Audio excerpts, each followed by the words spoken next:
Sugatan ng isang senior citizen matapos na paghahampasin ng kawayan ng isang lalaki sa Purok 4 Barangay Bagakay, Legazpi City, alas 3:30 ng hapon nitong Martes, Marso 11. 63 anyos, isang construction worker, samantalang ang sospek ay si alias Pene, 42 anyos na isang magsasaka, parehong residente ng nasabing lugar. Batay sa investigasyon, kukunin sana ng biktima ang alaga nitong kalabaw nang makasalubong nito ang sospek. Sa hindi malamang dahilan, bigla na lamang itong pinagpapalo ng sospek ng hawak nitong kawayan. Nagtamo ng mga tama ang biktima sa kanyang ulo at sa iba pang bahagi ng katawan.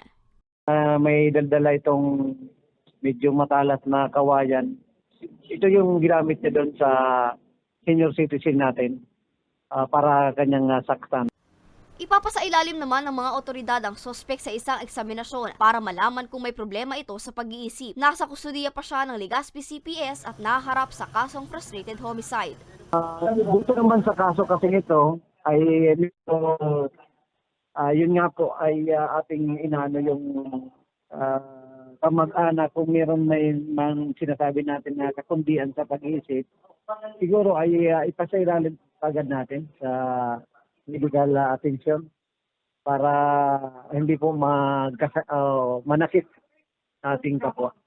Sa ngayon, nagpapagaling na sa kanilang bahay ang biktima. Para sa mga balitang Tatak Bicol, Angeline Dagta.